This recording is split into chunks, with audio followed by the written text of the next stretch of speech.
ప్రభునందు ప్రియమైన దేవుని బిడ్డలారా, ఆరాధనని ప్రార్థనతో ప్రారంభించుకుందాం. స్తోత్రం తండ్రి. పరిశుద్ధుడైన దేవుడు, సర్వలోకానికి అధికారివి, అధిపతివి, సత్యస్వరూపి అయిన దేవుడు నాయన, మీకు స్తోత్రం చెల్లిస్తాను. నీ బిడ్డలకి మీ దివ్యమైన వాక్యాన్ని మీరు అనుగ్రహించండి. ఏ హృదయానికి ఏ వాక్యం అవసరమో అట్టి పరలోక సంగతులను బయలుపరచండి. నేను దాసుడైన నన్ను వాడుకోండి. మీ నామానికి మహిమ, ఘనత, ప్రభావాలు తెచ్చుకోండి. అనేక మంది జీవితాల్లో మీ సత్యాన్ని గ్రహించినట్లుగా, మీ చిత్త ప్రకారం నడిచినట్లుగా కృప చూపి మేలు చేసి మహిమ పొందండి. నీ బిడ్డలందరితో మీరు మాట్లాడి దర్శించి మహిమ, ఘనత, ప్రభావాలు పొందమని యేసయ్య పరిశుద్ధ నామమును బట్టి ప్రార్థించి వేడుకొనుచున్నాము తండ్రి. ఆమేన్. పాస్టర్ గారు ఒక పాట పాడిన తరువాత వాక్యాన్ని విందాం.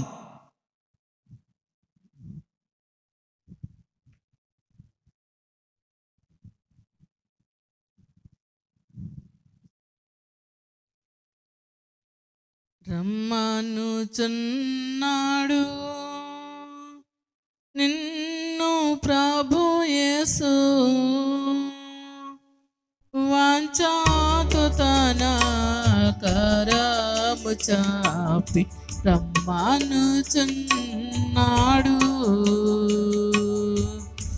వాంఛతో తన కరము చాపి రమ్మనుచున్నాడు.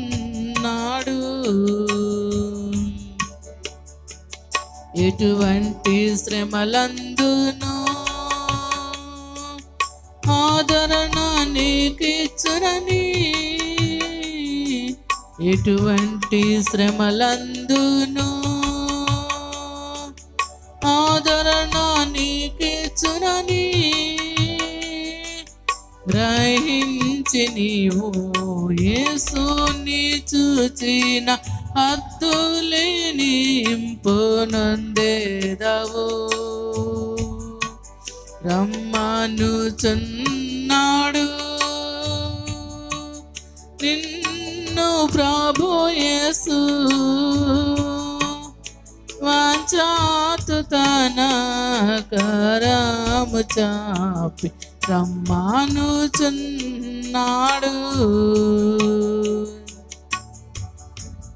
కన్నీరంతా తుడుచును, కను పాప వలె కాపాడు. కన్నీరంతా తుడుచును, కను పాప వలె కాపాడు. కారు మేఘము వలె కష్టములు వచ్చినను కనికరించి నిన్ను కాపాడును. రమ్మనుచున్నాడు నిన్ను ప్రభు యేసు, వాంఛతో తన కరము చాపి రమ్మనుచున్నాడు. సొమ్మసిల్లు వేళలో బలమును నీకిచ్చును. సొమ్మసిల్లు వేళలో బలమును నీకిచ్చును. ఆయాన నీ వెలుగు రక్షణైనందున అలసింపక నీవు త్వరపడి రమ్మో. రమ్మనుచున్నాడు నిన్ను ప్రభు యేసు, వాంఛతో తన కరము చాపి రమ్మనుచున్నాడు. సకల వ్యాధులను స్వస్థపరచుటకు సకల వ్యాధులను స్వస్థపరచుటకు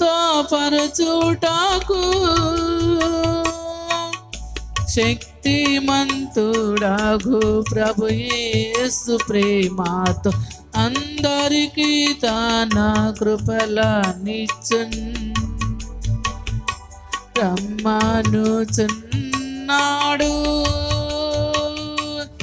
నిన్ను ప్రభు యేసు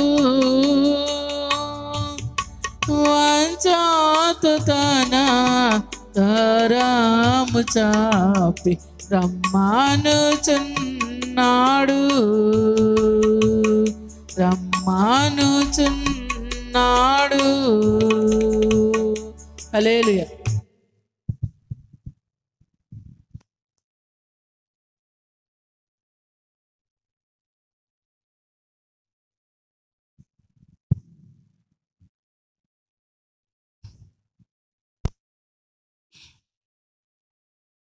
ప్రభునందు ప్రేమైన దేవుని బిడ్డలారా, దేవుని మహాప్రేమను బట్టి దేవుని వాక్యాన్ని విందాం.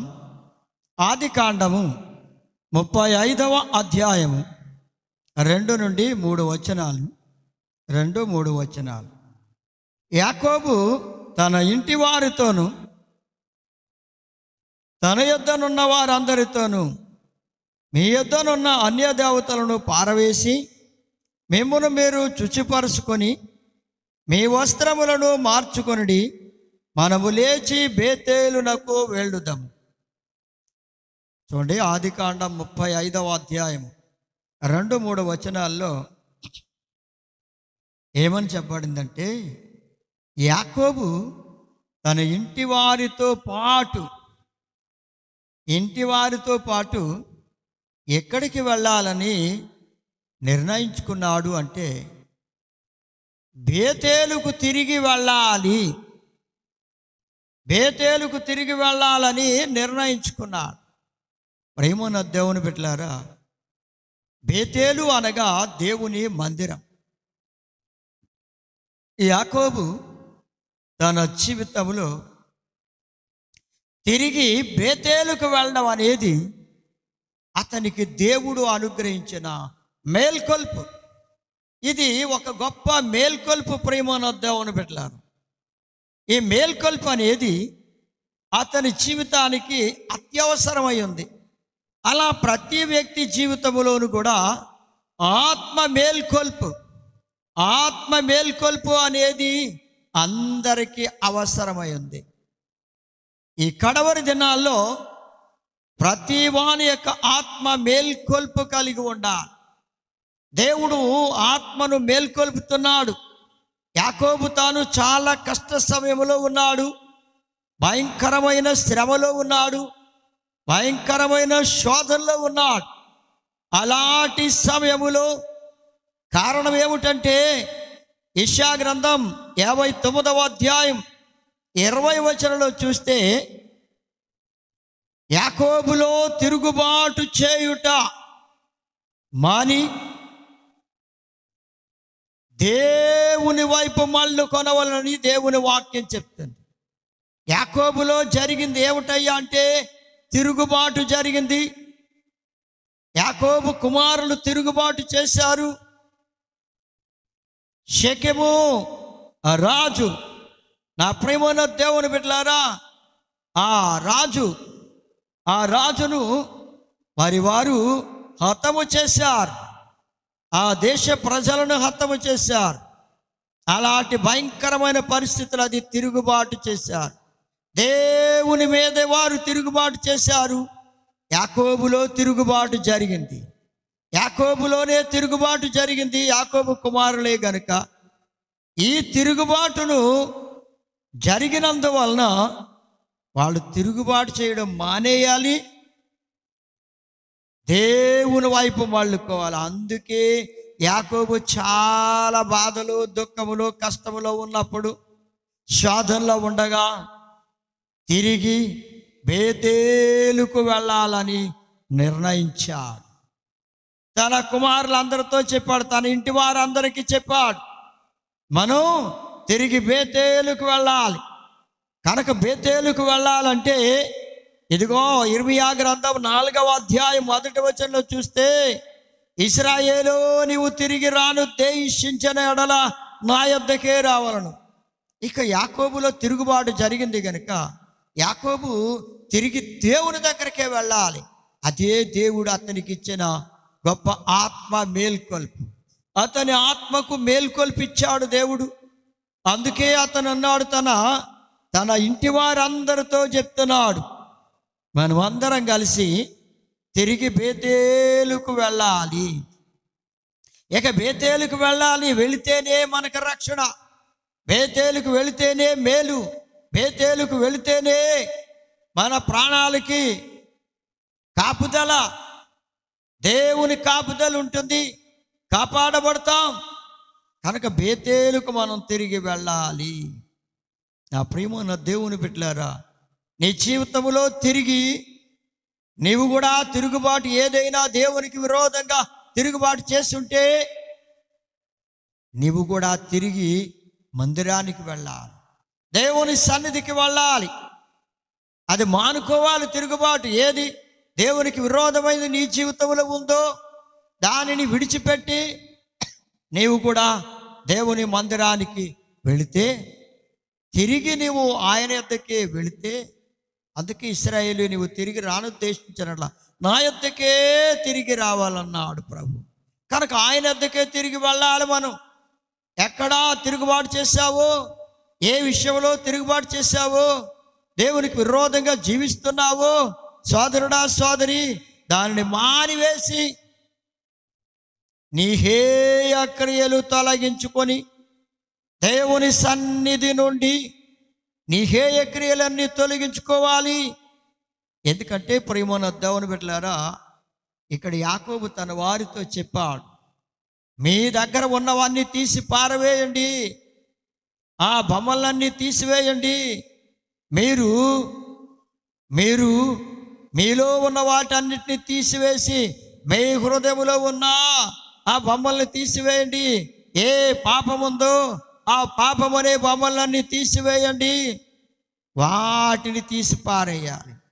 ముందు వాటిని తీసి పారవేస్తేనే నీవు ఆ బేతేలుకి అనగా దేవుని మందిరానికి వెళితే నీకు మేలు కలుగుద్ది. ఏది తీయకుండా నీ హృదయంలో అపవిత్రత, పాపం అనే ఆ బొమ్మలను ఉంచుకొని, లోపల అపవిత్రతను ఉంచుకొని నీవు దేవుని సన్నిధికి వెళ్ళినా మేలు కలగదు. ప్రేమనొద్దామని బిడ్డ, అందుకే యాకోబు చెప్తున్నాడు, అవన్నీ తీసివేయండి. కానీ ఇంటి వారందరితో చెప్తున్నాడు, ఏ చెడ్డ కార్యాలు ఉన్నాయో మీ హృదయంలో, మీ జీవితంలో వాటన్నిటిని తీసి పారవేయండి. తీసి పారవేయాలంటే ఇక ఉంచుకోవద్దు లోపల. నీ హృదయంలో, నీ జీవితంలో ఏ పాప స్వభావాన్ని, అపవిత్రతని, చెడ్డ కార్యాలని, దుష్టత్వాన్ని ఉంచుకోవద్దు. తీసి పారవేయండి, శుభ్రపరచుకోండి. ఇక శుభ్రపరచుకోండి. తిరిగి ఆయన దగ్గరికి వెళుతున్నావు అంటే, ఆయన సన్నిధికి వెళుతున్నావు అంటే శుభ్రపరచుకొని వెళ్ళాలి, శుభ్రపరచుకోవాలంటే నా ప్రియమైన దేవుని బిడ్డలారా, ఇక నీ జీవితంలో ఏవి ఉన్నావో ఆ లోపల నీ హృదయంలోంచి వాటన్నిటిని బాగా యోచించి అనగా బాగా త్రవి రాళ్ళను ఏరిపారేయాలి. అపవిత్రతను, పాపం అనే రాళ్లను ఏరిపారేయాలంటున్నాడు. యెషయా గ్రంథం 5వ అధ్యాయం 2వ వచనం. యెషయా గ్రంథం 5వ అధ్యాయం 2వ వచనం. బాగా త్రవి నీ హృదయంలో ఏవి దాగున్నావో ఆ అపవిత్రమనే ఆ రాళ్లను ఏరి పారేయాలి. ఇక శుభ్రపరచుకోవాలంట. ఎలా శుభ్రపరచుకోవాలో చూడండి ప్రేమనొద్దామని బిడ్డలారా. కీర్తన గ్రంథం 51:2వ వచనం చూస్తే ఇక్కడ అంటున్నాడు, నా పాపం పోవునట్లుగా నన్ను బాగా కడగమని దేవుణ్ణి అడుగుతున్నాడు. చూడండి, బేతేలుకి వెళ్ళిన తర్వాత వాళ్ళు చెయ్యవలసిన వెళ్ళే ముందే చేయాలి. బేతేలుకి వెళ్ళిన తర్వాత ఇక వాళ్ళు చేయాల్సిన పని ఏమిటంటే, ఆయన ఎదుట వారి పాపములను ఒప్పుకోవాలి. బేతేలుకు వెళ్ళిన తర్వాత యాకోబు అతని ఇంటి వారు అందరూ దేవుని సన్నిధికి వెళ్ళారు, మందిరానికి వెళ్ళారు కనుక ఆ బేతేలుకి వెళ్ళిన తర్వాత, తిరిగి వెళ్ళిన తర్వాత వారి పాపములను ఒప్పుకోవాలి. వారి పాపములను ఒప్పుకోవాలి. ప్రేమనద్దామని పెట్టారా. అందుకే ఈ పాపాలని కడిగి వేసుకోవాలి అంటున్నాడు. పవిత్రపరచుకోవాలి, శుద్ధిపరచుకోవాలి, శుభ్రం చేసుకోవాలి. శుభ్రపడకుండా వాళ్ళు ఇలా ఉన్నారు అలా వెళ్ళిపోకూడదంట. వాళ్ళు వెళ్ళే ముందు శుభ్రం చేసుకొని వెళ్ళాలంటున్నాడు. అందుకని వాళ్ళు ఏం చేయాలంట, ఇక్కడ దావీదు భక్తుడు అంటున్నాడు, నా పాపం పోయినట్లుగా నన్ను బాగా కడగమంటున్నాడు. కనుక పవిత్రపరచబడాలి. దావీదు భక్తుడు కూడా ఇంత చక్కగా ప్రార్థన చేశాడు. కనుక నీ జీవితంలో నీవు కూడా ఏదైనా లోపం, పాపం అనేది నీ లోపల కనబడుతుంటే దానిని పవిత్రపరచమని, శుద్ధి చేయమని ప్రభుని అడగాలి. అడిగితే ఆయన శుభ్రపరుస్తాడు. ఇక అన్నాడు యాకోబు, మీ వస్త్రాలని మార్చుకొని బేతేలుకు వెళ్ళాలి. వస్త్రాలు మార్చుకోవాలంటే ఇక్కడ వస్త్రాలు కాదు కానీ, వస్త్రాలు మార్చుకోవడం తేలికే కానీ హృదయమును చించుకోవాలి. యోవేలు గ్రంథము 2వ అధ్యాయం 13వ వచనం అంటాడు, మీ వస్త్రములను కాక మీ హృదయములను చింపుకొని ఆయన తట్టు తిరుగుడి. మీ హృదయం అనే వస్త్రం మారాలి. మీ హృదయం అనే వస్త్రం మారాలంటే ముందు దాన్ని మార్చుకోవాలి. మీ హృదయం అనే వస్త్రం మారాలంటే హృదయాన్ని చించుకోవాలి, కన్నీళ్లు విడవాలి, దేవుని తట్టు తిరగాలి. మీ హృదయం అనే వస్త్రం మారితేనే దేవుడు నీ మనవి ఆలకిస్తాడు. కనుక నీ హృదయం అనే వస్త్రం మారాలి, మార్చుకోవాల్సిన అవసరం వచ్చింది. కనుక ప్రియమైన దేవుని బిడ్డలారా, మనం ఆయన తట్టు తిరిగితే ఆయనే నీకు సహాయం చేస్తాడు. చూడండి, జకర్యా గ్రంథం 3వ అధ్యాయం 3వ వచనంలో చూస్తే ఇక్కడ వస్త్రాలు మార్చబడాలి అంటే ప్రధాన యాజకుడైన యెహోషువ మలిన వస్త్రాలు ధరించుకున్న వాడై దూత సముఖమున నిలిచి ఉన్నాడంటే, నిలిచి ఉంటే అతని దగ్గరకి మరి వచ్చి అతని మైల బట్టలు తీసివేయండి. దూత అంటుంది అతని దగ్గరకు వచ్చి అతనికి ఉన్న మైల బట్టలన్నీ తీసివేయండి. ఒక ప్రక్కన సాతాను ఫిర్యాదు చేస్తుంది, నేరం మోపుతుంది. ప్రధాన యాజకుడిగా ఉన్న యెహోషువకి వస్త్రాలు చూడు, అతని ఎలాంటి మలినంతో ఉన్నాడు, మురికిగా ఉన్నాడు అని ఫిర్యాదు చేస్తుంది. అతడు నా పక్షం వాడని. కానీ దేవుని దూత అంటుంది, అతని దగ్గరకు వచ్చి ఆ మలిన వస్త్రాలని తీసేయండి, అతని మలిన వస్త్రాలని తీసివేయండి. అతని దోషం పరిహరించబడింది. అతని దోషం, అతని పాపం నేను పరిహరించాను అంటున్నాడు. ఇక్కడ దేవుడే పరిహరించేవాడు పాపాన్ని, దోషాన్ని. కనుక యెహోషువ యొక్క వస్త్రాల్ని తీసివేసి అతని దోషాన్ని పరిహరించి అతనికి ప్రశస్తమైన వస్త్రాలు తొడిగించారు. అతనికి ప్రశస్తమైన వస్త్రాలు. ప్రియమైన దేవుని బిడ్డలారా, నీ మనసు, నీ హృదయం అనే వస్త్రం మార్చబడాలి. అది మార్పు చెందిన తరువాత నీలో ఉన్న పాపము ప్రభు తీసివేస్తాడు. ఆయన రక్తంతో కడిగి పరిశుద్ధపరుస్తాడు. ఆ తరువాత అంటే ప్రియమైన దేవుని బిడ్డలారా, ప్రశస్తమైన వస్త్రాలతో అలంకరిస్తాడు. ఆ ప్రశస్తమైన వస్త్రాలంటే విలువైన వస్త్రమే రక్షణ వస్త్రం. ప్రభు నిన్ను రక్షణ వస్త్రంతో అలంకరిస్తాడు. సోదరి సోదరుడా, నిత్యరాజ్యములో ప్రవేశించడానికి ఈ ప్రశస్తమైన వస్త్రము నీవు ధరించుకుంటేనే, ప్రభువు చేత నీవు ధరించుకోవాలి ఆ వస్త్రాన్ని. ఆయనే నీకు అనుగ్రహించేవాడు. ఆయన ఇచ్చే ఆ రక్షణ వస్త్రాన్ని నీవు ధరించుకుంటే ఆయన రాజ్యములో చేరతావు, ఆనందిస్తావు. ప్రేమనద్దావు అని పెట్టలేరా. కనుక మరి ప్రధాన యాజకుడని యెహోషువ జీవితంలో కూడా మార్పు కలగాల్సిన అవసరం వచ్చింది. ఒకవేళ నీవు ఏ స్థితిలో ఉన్నావో నీలో కూడా మార్పు కలగవలసిన అవసరం ఉంది అన్న సంగతిని నీవు కూడా జ్ఞాపకం చేసుకొని ఆ మార్పు నువ్వు కోరుకుంటే, ఇదిగో దూత అతనికి మలిన వస్త్రాలు తీసివేసి అతని పాపాన్ని పరిహరించి ప్రశస్తమైన వస్త్రాలు ధరింపచేశారు.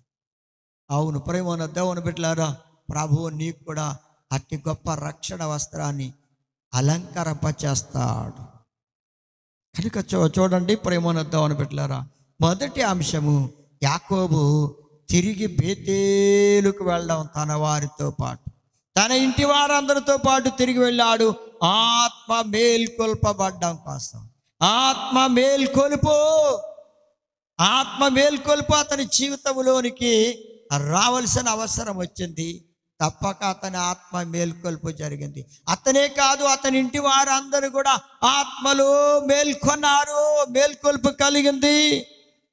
నా ప్రేమన్న దేవుని బిడ్డలారా, ఆత్మ మేల్కొల్పు కలగాలి అంటే రెండవ అంశం ఏమిటంటే, ఎజ్రా గ్రంథం 10వ అధ్యాయం 1వ వచనంలో చూస్తే, ఎజ్రా ఏడ్చుచు దేవుని మందిరము ఎదుట బేతేలుకు వెళ్ళిన తర్వాత చేయాల్సిన పని అదే.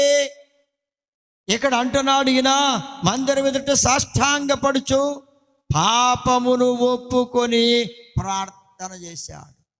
ఎజ్రా చూడండి, ఎజ్రా అనే భక్తుడు, ఆయన ఇలా ప్రార్థన చేస్తున్నాడు. దేవుని మందిరం ఎదుట సాష్టాంగపడి పాపమును ఒప్పుకొని ప్రార్థన చేశాడు. ఇప్పుడు యాకోబు అతని ఇంటి వారందరూ వారి ఆత్మ మేల్కొల్పు కొరకు, వారి కుటుంబస్తులందరూ కూడా ఆత్మ మేల్కొల్పు కలగాలంటే బేతేలుకు వెళ్ళిన తర్వాత చేసిన పని ఏమిటయ్యా అంటే, పాపములు ఒప్పుకొని ప్రార్థన చేశారు. వారి పాపములను, వారి తిరుగుబాటును, వారు చేసిన యాకోబులో జరిగిన తిరుగుబాటును వారు ఒప్పుకొని, వారి పాపములను ఒప్పుకొని వారు ప్రార్థన చేస్తున్నారండి దేవుని సన్నిధిలో. కనుక ప్రేమన్న దేవుని బిడ్డలారా, ప్రతి వ్యక్తి తన జీవితంలో ఏ పాపం ఉంటే ఆ పాపమును ఒప్పుకొని ప్రభు ఎదుట ప్రార్థన చేసేవాళ్ళ ఉంటారు. ఒప్పుకొనాలండి, ఒప్పుకొని దేవుని ఎదుట ప్రార్థన చేయాలి. అదే ఎజ్రా గ్రంథం 10వ అధ్యాయం 11వ వచనం అంటాడు, దేవుడని యెహోవా ఎదుట మీ పాపమును ఒప్పుకొని ఆయన చిత్తానుసారంగా నడుచుటకు సిద్ధపడుడి. ఇక్కడ ఎవరు మట్టుకు వాళ్ళు దేవుని చిత్తానికి లోబడిన వారై, దేవుని చిత్తానికి విధేయత చూపిన వారై, దేవుని చిత్తానుసారంగా నడవడానికి సిద్ధపడాలంటే పాపాన్ని ఒప్పుకొని సిద్ధపడాలి. పాపమును ఒప్పుకొనకుండా ఎవ్వరు కూడా దేవుని చిత్తానుసారంగా నడవడానికి ఇష్టపడలేరు. కనుక ముందు పాపములను ఒప్పుకొని దేవుని చిత్తానుసారంగా నడవడానికి సిద్ధపడాలి. నిజమే ప్రేమను దేవుని బిడ్డలారా, ఇజ్రా ప్రజలందరితో అదే చెప్తున్నాడు. యాకోబు కూడా తన ఇంటి వారి అందరితో చెప్తున్నాడు. ఏమని చెప్తున్నాడంటే, ఇదిగో మీరు కూడా బేతేలుకు వెళ్ళిన తర్వాత మీలో ఉన్న తిరుగుబాటును, మీ పాపములను మీరు ఒప్పుకొని ప్రార్థన చేయండి. ఒప్పుకోవాలి, మీ పాపములను ఒప్పుకొని ఆయన చిత్తానుసారంగా నడుస్తామని మీరు తీర్మానం చేసుకోవాలి. సిద్ధపడాలని ఆయన చెప్పినట్లుగానే వాళ్ళందరూ కూడా ఆ బేతేలుకు వెళ్ళిన తర్వాత వారి పాపములను ఒప్పుకొని ఏం చేశారో తెలుసా? ప్రార్థన చేశారు. వాటిని విడిచిపెట్టారు. మరి నీవు ఒప్పుకుంటున్నావా? విడిచిపెడుతున్నావా? మరలా 4 రోజుల తర్వాత మరలా అదే పాపములను చేస్తూ ఉన్నావు. ఏది ఒప్పుకున్నావో, ఏ పాపములను ఒప్పుకున్నావో ఆ ఒప్పుకున్న వాటిని కొన్ని రోజులు గడవగానే మరలా తిరిగి అదే పాపం చేస్తూ ఉంటే ఒప్పుకున్నంత వల్ల ఉపయోగం ఏముంది? వాటిని విడిచిపెట్టాలి. అందుకే దేవుని వాక్యం అంటుంది, మీరు మీ అతిక్రమాలు, మీ దోషాలను ఒప్పుకొని విడిచిపెట్టండి అంటున్నాడు. అందుకే సామెతల గ్రంథం 28వ అధ్యాయం 13వ వచనం అంటాడు, అతిక్రమములు దాచిపెట్టువాడు వర్ధిల్లడు. వాడు ఒప్పుకోవాలి, విడిచిపెట్టాలి. ఎవరు ఒప్పుకొని విడిచిపెడతారో వారే కనికరం పొందుతారు. సోదరుడా సోదరి, బెతేలుకు వెళ్ళడం వారి ఆత్మ మేల్కొల్పుకు. రెండవ అంశం ఏమిటంటే, యాకోబు అతని ఇంటి వారు బెతేలుకు వెళ్ళడం వల్ల వారు గొప్ప మరి కృపను పొందడానికి, కనికరం పొందడానికి వారి దోషాల్ని, వారి పాపాలని అక్కడ ఒప్పుకొని విడిచిపెడుతున్నారు. విడిచిపెడితేనే కనికరం దొరుకుతుంది. దేవుని వలన కనికరం దొరుకుతుంది. నా ప్రేమ నా దేవుని బిడ్డలారా, వాళ్ళు కూడా అలా ఒప్పుకొని విడిచిపెట్టారు. మరి నీవు కూడా దేవుని సన్నిధికి వస్తున్న దేవుని బిడ్డలారా, దేవుని మందిరానికి వస్తున్న మీ జీవితంలో ఏదైనా బలహీన స్వభావం ఉంటే, ఏదైనా అపవిత్రత ఉంటే దాన్ని ఒప్పుకొని విడిచిపెడుతున్నావా? లేకపోతే అదే జీవితంలో ఒప్పుకుంటూ విడిచిపెట్టకుండా అలా కొనసాగిపోతున్నావేమో. జాగ్రత్త ప్రేమ దేవుని బిడ్డలారా. ఇదిగో వారి కనికరం పొందాలంటే ఒప్పుకొని విడిచిపెట్టాలి. కనుక నీ వర్ధిల్లాలంటే ఒప్పుకొని విడిచిపెట్టాలి. దేవుని కనికరం నీ మీదకి వస్తుంది. కీర్తన గ్రంథం 38:18 అంటాడు, నా దోషమును ఒప్పుకొనుచున్నాను అంటాడు దేవుని భక్తుడు. నా పాపమును గురించి విచారపడుతున్నాను. మరి బేతేలుకి వెళ్ళిన వాళ్ళు కూడా ఆత్మ మేల్కొల్పు కొరకు వాళ్ళు ఏం చేస్తున్నారంటే, వాళ్ళ పాపాల గురించి వాళ్ళు ఒప్పుకుంటున్నారు, విచారపడుతున్నారు. ఎందుకు ఇలా చేశాం, చేయకూడని పనులు చేశాం అని వాళ్ళందరూ కూడా పశ్చాత్తాపడుతున్నారండి. అవును ప్రేమ దేవుని బిడ్డలారా, యాకోబు కుటుంబం కనికరము పొందింది. దేవుని చేత కనికరించబడ్డారు. వాళ్ళు ఒప్పుకొని విడిచిపెట్టారు గనుక, వారి పాపములను ఒప్పుకొని విడిచిపెట్టారు గనుక వారు కనికరింపబడ్డారు దేవుని చేత. అందుకే దేవుని కనికరం వారి మీదకి వచ్చింది గనుక వారి ప్రాణములు కాపాడబడ్డవి. ఇశ్రాయేలుగా లెక్కించబడిన యాకోబు యొక్క కుటుంబం అంతా కూడా కనికరింపబడింది. దేవుని చేత కనికరింపబడ్డారు. దేవుని కనికరం వారి మీదకి వచ్చింది. నా ప్రేమను దేవుని బిడ్డలారా, నీ మీదకి కూడా దేవుని కనికరం రావాలని నీవు కోరుకుంటే, నీలో ఏ బలహీనత లోపమున్న దాన్ని ఒప్పుకొని విడిచిపెట్టు. దేవుడు నిన్ను కనికరిస్తాడు. అద్భుత రీతిగా నీకు సహాయం చేస్తాడు. అందుకే ప్రేమన్న దేవుని బిడ్డలారా, ఈ జీవితంలో ఏ పాపం ఉందో దాన్ని ఒప్పుకోండి, దాని గురించి విచారపడండి, విడిచిపెట్టండి, కనికరం పొందుతారు. ఇక మూడవ అంశంలోకి వెళ్దాం. వాళ్ళ ఆత్మ మేల్కొల్పు జరగాలంటే చూడండి, ఇక్కడ దేవుని బిడ్డలారా, ఇక్కడ అంటున్నాడు రాజులు 2వ గ్రంథం 22వ అధ్యాయము 8వ వచనం అంటాడు, ప్రధాన యాజకుడైన హిల్కియా యెహోవా మందిరమునందు ధర్మశాస్త్రము నాకు దొరికినని దాన్ని కనుగొన్నాడు. దేవుని వాక్కు వారు కనుగొన్నారండి. దేవుని వాక్కును కనుగొన్నారు. దేవుని వాక్యము వారికి దొరికింది. అక్కడ వారు వాక్కును కనుగొన్నారు. దేవుని బిడ్డలారా, యాకోబు తన ఇంటి వారితో బేతేలుకు తిరిగి వెళ్ళడం వల్ల అక్కడ దేవుని వాక్కును వారు కనుగొన్నారు. దేవుడు యాకోబుతో మాట్లాడాడు. దేవుడు గొప్ప సంగతిని బయలుపరిచాడు. దేవుని వాక్కు వారికి దొరికింది. నా ప్రియ దేవుని బిడ్డలారా, మీకు కూడా దేవుని వాక్కు దొరుకుతుంది. ఎప్పుడు దొరుకుతుంది? దాన్ని మీరు కనుగొనాలి. దేవుని సన్నిధిలో ఆ వాక్కు మీకోసమే ఆయన పిలుస్తూ ఉన్నాడు. నా కుమారుడా, నా కుమార్తె అని ప్రభువే పిలుస్తున్నాడు స్వయంగా. యాకోబు ఇంటి వారందరితో దేవుడు యాకోబుతో మాట్లాడుతున్నాడు. ఆయన వాక్కు వాళ్ళకి అక్కడ దొరికింది. గొప్ప నెమ్మది వారికి కలిగింది. గొప్ప ధైర్యం వారికి వచ్చింది. దేవుని వాక్కు వారిని బలపరిచింది. భయంకరమైన శోధన, ప్రమాదము, కీడు నుండి వారు తప్పించబడడానికి దేవుని వాక్కు వారికి దొరికింది. ఆదరణ దొరికింది. వాళ్ళకి ఆదరణ దొరికింది. నీ జీవితంలో ఆదరణ దొరుకుతుంది. శోధనలో నుండి, బాధల్లో నుండి, కష్టాల్లో ఉన్న నీ జీవితానికి ఆదరణ కలిగించేవాడు ఆయనే. కనుక దేవుని వాక్కు నీకు దొరికితే దాన్ని నువ్వు కనుగొనాలి. వెతకాలి. ఆ వాక్కు నీకు దొరికితే, వాక్యం నీకు దొరికితే నా ప్రియమైన దేవుని బిడ్డలారా నీకు కూడా ఆదరణ కలుగుతుంది, ఆదరణ కలుగుతుంది. దేవుడు నిన్ను ఆదరిస్తాడు. యాకోబుని అతని ఇంటి వారిని ఆదరించిన దేవుడు, వారి ఆత్మను మేల్కొల్పిన దేవుడు. వారి ఆత్మలో మేల్కొల్పబడ్డానికి ఆ బేతేలుకు తిరిగి వెళ్ళారు. వారు వెళ్ళకపోతే ఆత్మలో మేల్కొల్పు వారికి దొరికిండేది కాదు, వారి జీవితాల్లో నెమ్మది ఉండేది కాదు. అసలు వారి జీవితం ఏమై ఉండునో, వారు ఏమవునో వారికి తెలియని పరిస్థితి. అవును ప్రేమన్న దేవుని బిడ్డలారా, జాగ్రత్తగా ఆలోచన చేయండి. ప్రధాన యాజకుడైన హిల్కీయా ఆ ధర్మశాస్త్రాన్ని, దేవుని వాక్కును అతను ఏం చేశాడంటే, నా ప్రేమన్న దేవుని బిడ్డలారా, రాజుగారి దగ్గరికి పంపించాడు.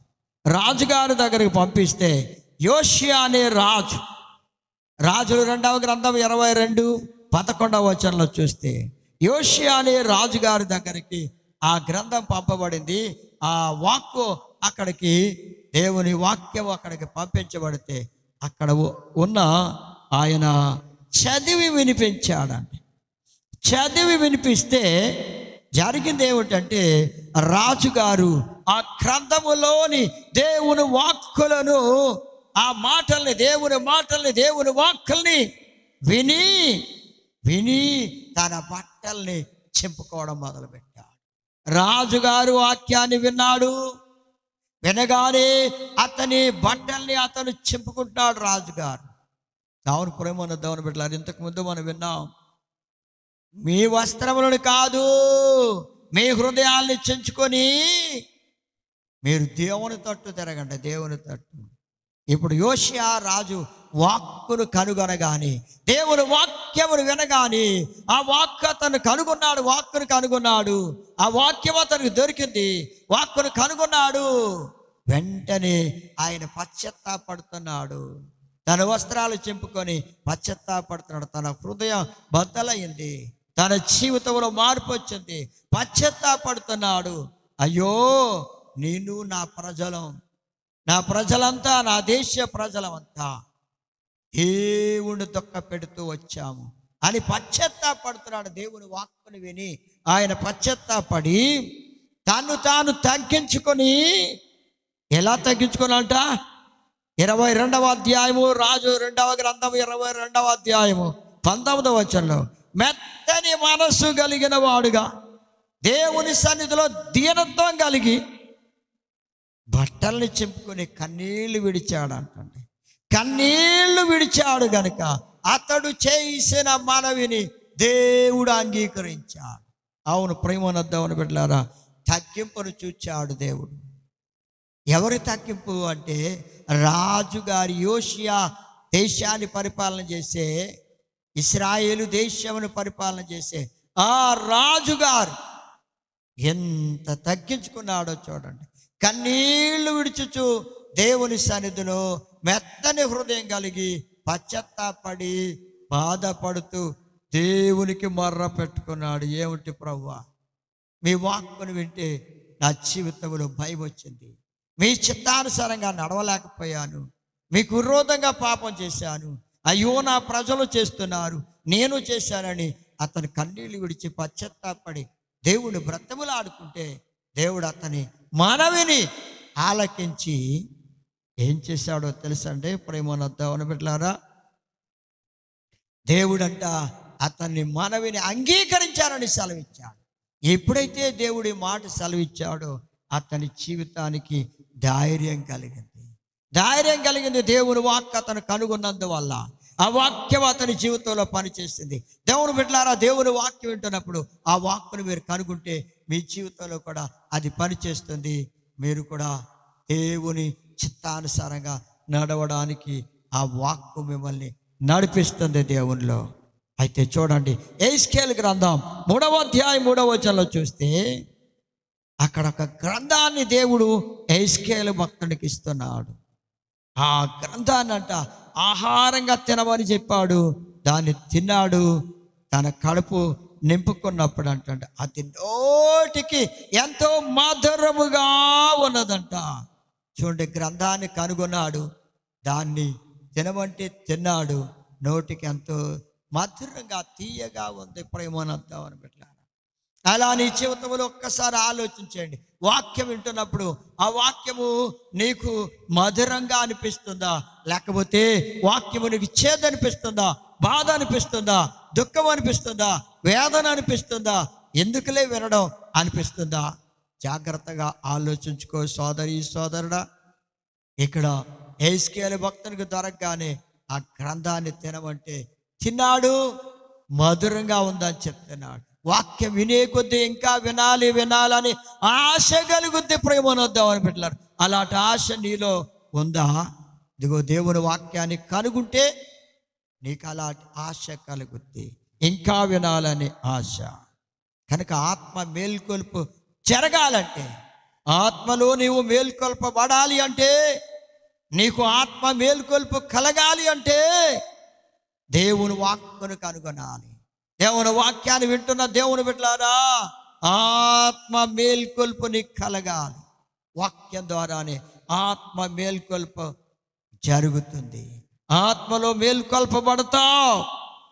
యాకోబు వారింటి వారందరూ మేల్కొల్పబడ్డారు దేవుని మాట, దేవుని వాక్కు వలన. అంతేకాదు, 4వ అంశం ఏమిటంటే ప్రేమోన్నతమని పెట్టారా, నెహెమ్యా గ్రంథం 8వ అధ్యాయం 8వ వచనం, గ్రంథాన్ని చదవాలి, వాక్యమును చదవాలి, గ్రంథాన్ని చదవాలి. వారు గ్రంథమును స్పష్టముగా చదివి వినిపించారు, జనులు గ్రహించునట్లు దానికి అర్థమును కూడా చెప్పారు. ధర్మశాస్త్రపు మాటలను వినిన జనులందరూ ఏడవడం మొదలుపెట్టారు. చూడండి ప్రేమోన్నతమని పెట్టారా, వాక్యం చదివే వాళ్ళు ఎవరైనా సరే స్పష్టంగా చదవండి. ఇక్కడ వారు స్పష్టంగా చదివారు. అలా చదవడం వల్ల ఏమవుతుంది అంటే ప్రేమన్న దేవుని బిడ్డలారా, జనులు గ్రహిస్తారు. నీవు చదువుతున్నప్పుడు ఆ గ్రంథాన్ని, ఆ వాక్యమును చదువుతున్నప్పుడు ఎదుటివారు గ్రహించగలిగేదిగా ఉండాలంటే స్పష్టంగా వాక్యాన్ని చదవాలి. గ్రహించేలా, వాళ్ళు గ్రహించేలా, ప్రజలు గ్రహించేలా అర్థం చెప్పాలి. అర్థం కూడా చెప్పాలండి. అర్థం చెప్పకపోతే వాళ్ళకి అది ఏమి అర్థం కాదండి ప్రేమోన్నతమని పెట్టాలి. ధర్మశాస్త్రపు మాటలని వినాలి ప్రజలు. విన్నప్పుడు వారిలో దుఃఖం కలిగి వారందరూ ఏడ్చారు.